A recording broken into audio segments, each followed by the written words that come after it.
I'm Christopher German for the KCTV News Center for Thursday, November 13th, 2025. For tonight's broadcast, the stories we're following for you. The shutdown is officially over. President Trump signed the bill last night, ending the epic 43-day shutdown. And Oregon's public school enrollment continues to face continued declines in the years following the COVID-19 pandemic, presenting significant challenges for districts across the state. And we can expect mostly cloudy skies tonight with some scattered showers and breezy conditions that will diminish overnight. Now, make sure you tune in every morning for weather from the Skywatch Weather Center with weather from the Klamath Basin for the Klamath Basin. And tonight's news is brought to you by... The season of giving and winning is here at Klamath Casino. Join us for Gobbler's Gold drawings and win up to $750 cash. Earn kitchen favorites on our Sunday Delights kiosk. Reap your rewards on Thursday with Harvest Time hot seats for up to $250 cash. Take home up to $500 cash in our Harvest Celebration slot tournaments. Plus on Veterans Day, all active and retired military receive $20 free play. Our way of saying thank you. Klamath Casino, where winning comes naturally. Our top story, President Donald Trump signed a bill late Wednesday, formally ending the record 43-day government shutdown. This legislation funds the government through January 30th and provides full-year funding for the Supplemental Nutrition Assistance Program, SNAP program, restoring the federal nutrition assistance benefits. The prolonged shutdown had created significant confusion and uncertainty regarding SNAP, with the U.S. Department of Agriculture initially stating it would not fund the program for November if the lapse continued. The lack of clarity led to legal battles, with Oregon Attorney General Dan Rayfield joining a coalition of 22 attorney generals and 3 governors to file a motion for a temporary restraining order. The motion sought to ensure residents could access their full November SNAP benefits, which had already been distributed in Oregon. The coalition's action came after the USDA abruptly directed states to immediately undo steps they had taken to issue full November payments, despite a federal court order and the USDA's own previous guidance. The district court ultimately blocked the Trump administration's directive, meaning SNAP benefits remained available in Oregon. While the federal funding has now been restored, the tumultuous period saw many states issue full or partial benefits in the short window between the court rulings, while others waited for federal guidance, highlighting the administrative disruption and hardship caused for the nearly 42 million Americans who rely on the program. And the director of the Oregon Department of Transportation, ODOT, Chris Strickler, announced he will step down at the beginning of next year, marking the end of a 6-year tenure that saw the agency navigate the 2020 wildfires, the COVID-19 pandemic, and a recent transportation funding crisis. Strickler's departure is part of a broader leadership exodus at the agency, which has also included the recent resignations of the director and other senior leaders for the high-profile I-5 Rose Quarter Improvement Project. This leadership turnover comes as the future of the multi-billion-dollar I-5 Rose Quarter project is facing significant uncertainty due to a massive funding shortfall, which grew after a key federal grant was rescinded. The Oregon Transportation Commission is now expected to consider options for the project's next phase, including potentially winding down construction after the initial fully funded phase is complete in 2027 and putting the rest of the project on indefinite hold. ODOT has begun initial construction on the first phase of the project, which aims to add auxiliary lanes and build a highway cover over I-5 to reconnect the historically black Albina neighborhood, but the full scope remains severely underfunded. And Oregon's public school enrollment continues to face a persistent decline in the years following the COVID-19 pandemic, presenting significant challenges for districts across the state. This sustained drop in student numbers is leading to difficult decisions, with some districts now contemplating school consolidation as a measure to address growing budget shortfalls. The downward trend has created an environment where fewer students translate directly into reduced state funding, forcing administrators to evaluate the sustainability of their current school structures and resources. As the state grapples with demographic shifts and the long-term impacts of the pandemic on education, the prospect of combining schools or even closing some facilities is becoming a more concrete reality for communities striving to maintain quality education with fewer resources. And the reaction to President Trump's agenda has become a significant issue in the nascent Oregon 2026 governor's race, with incumbent Governor Tina Kotek holding a clear financial advantage over her potential challengers. A recent survey paid for by the Democratic Governors Association indicates that a majority of Oregon voters oppose the current administration's deployment of the National Guard to Portland and prefer a candidate who will challenge the president's policies. This suggests that Republican candidates for the governorship may face an uphill battle in a state that is broadly favoring challenging the national Republican agenda. On the Republican side, State Senator Christine Drazen, the 2022 nominee, has announced her candidacy, setting up a likely rematch with Governor Kotek. Marion County Commissioner Danielle Bethel has also declared her bid, with other Republicans publicly expressing interest. Democrats have already begun to tie Drazen to the president's platform, claiming voters previously rejected her extremist agenda. Despite not having formally declared her reelection campaign, Governor Kotek has been actively fundraising and has a substantial amount in her campaign account, significantly more than her announced Republican rivals at this early stage. The importance of money in the race is underscored by the fact that Oregon is set to implement new campaign finance limits starting in 2027, but the 2026 race will be held under the current unrestricted system. The governor's decision on state issues are also drawing political scrutiny. For instance, her delay in signing a controversial transportation funding bill, which raises gas taxes and fees, has been criticized by Republicans who are leading a referendum effort to put the tax increase before voters in 2026. The delay is viewed by opponents as an attempt to restrict the time available to gather the necessary signatures to qualify the measure for the ballot.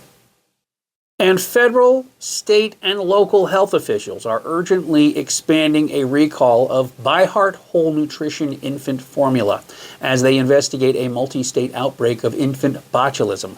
The CDC, FDA, and state public health officials have confirmed 15 cases nationwide linked to the formula, resulting in 15 hospitalizations, including one in Oregon. No deaths have been reported, thankfully.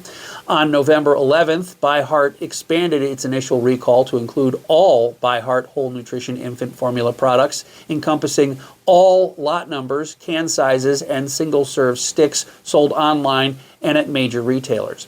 This action follows reports from parents that infants in the outbreak were fed formula from lots not included in the company's initial recall.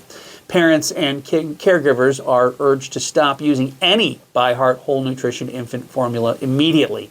Infant botulism is a rare but serious illness caused when a baby swallows Clostridium botulinum toxins in the large intestine.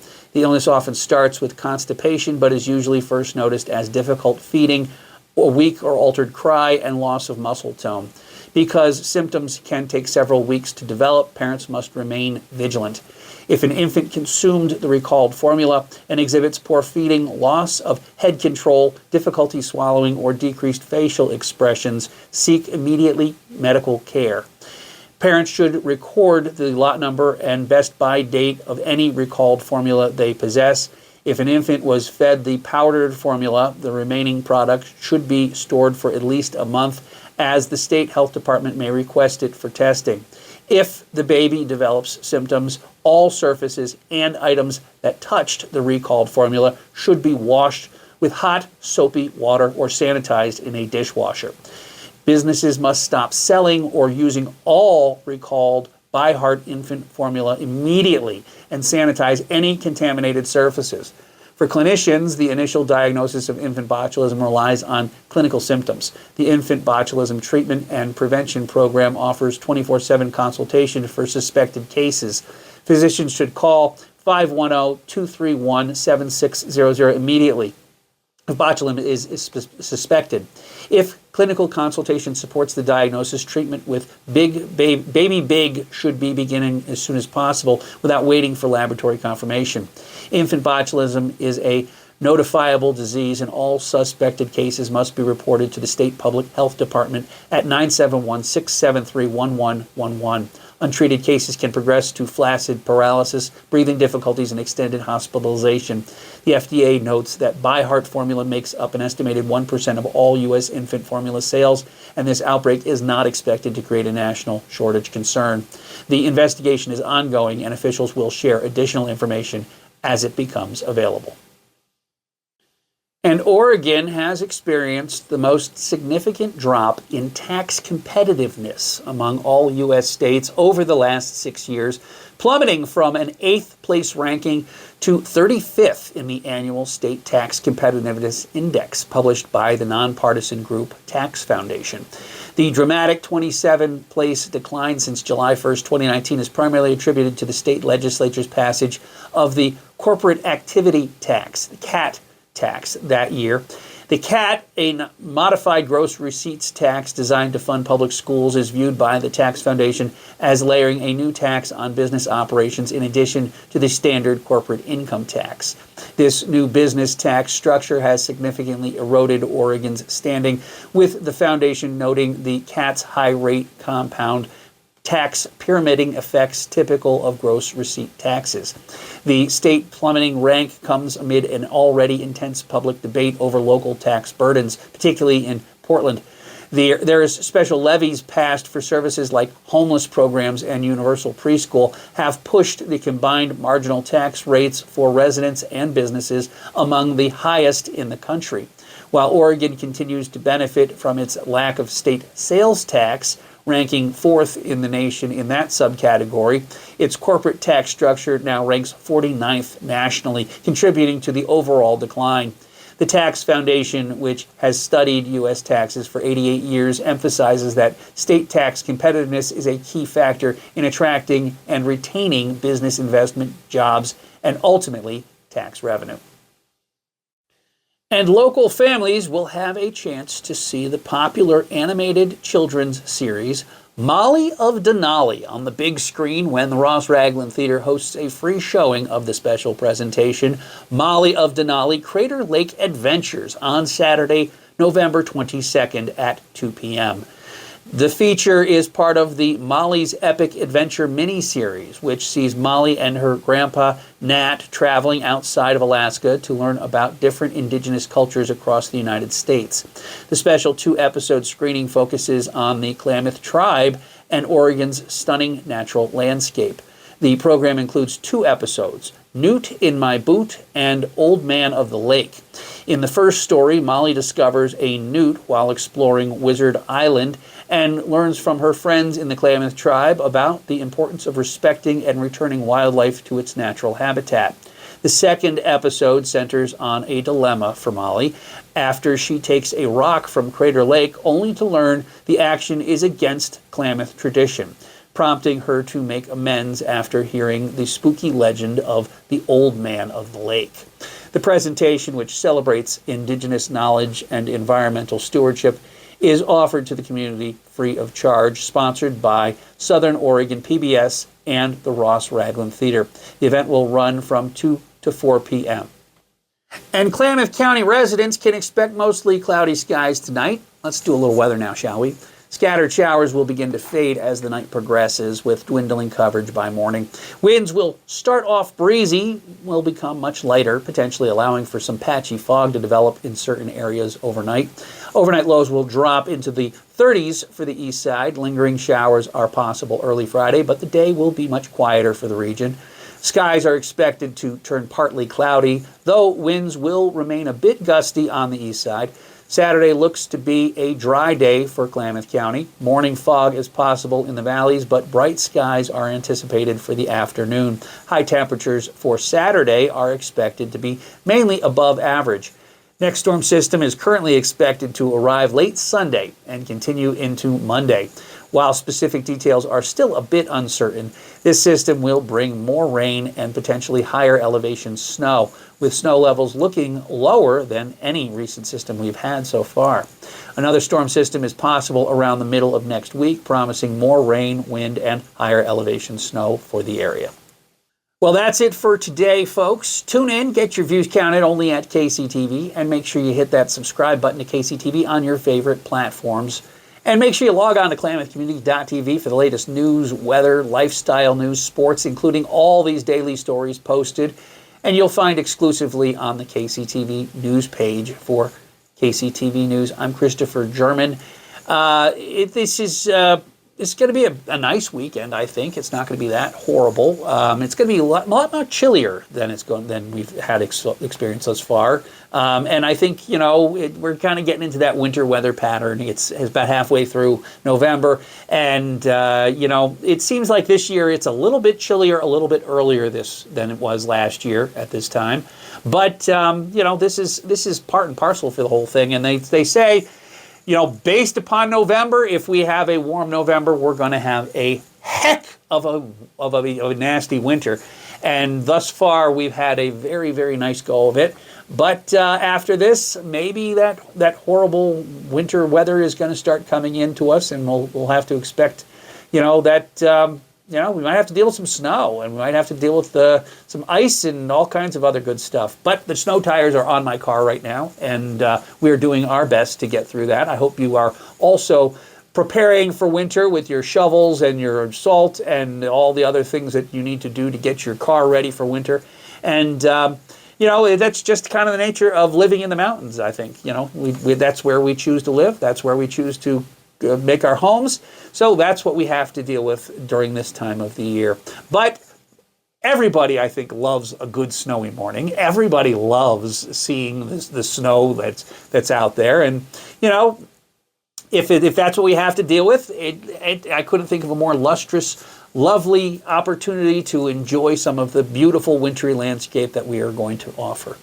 So, for KCTV News, I'm Christopher German. I will see you guys again tomorrow for Friday. I want to thank you for watching. I want to thank you for supporting the station, and I want to thank you for following along with everything that we're doing here. And like I said yesterday, I'm trying to add additional features to this newscast. I'm trying to get more reporters. I'm trying to get more people involved with this thing, because right now I'm a one-man band and I'm doing the best that I can. But once we have more people and we can get some video into this thing and we can get some more things happening, that would be ideal. So if you know of a business that is looking to get some advertising, send them to me. And do what you can. 541-880-4913 is the number to call. And we will have all kinds of opportunities you can sponsor a show, you can sponsor a newscast, you can sponsor the weather, you can sponsor all kinds of amazing opportunities. We're trying to get a sports department here. We're trying to get all kinds of a live 24/7 weather channel happening. We're trying to get notifications for your phones happening. We have all kinds of big plans that we can do with this current system. And it's just a matter of funding. It's just a matter of coming up with the sponsors to support this channel. So that's my takeaway for today. If you know of a business that's looking to support some quality news products and some quality weather products, send them over to me, if you would, please. I'd appreciate that. All right. I'll see you guys again tomorrow. Thank you so much for watching. We'll see you on Friday, and we'll say goodbye to this week and hello to the weekend, won't we? Okay. I'm Christopher German. Thank you for watching. We'll see you guys again tomorrow. Good night. God bless you, and thanks for watching.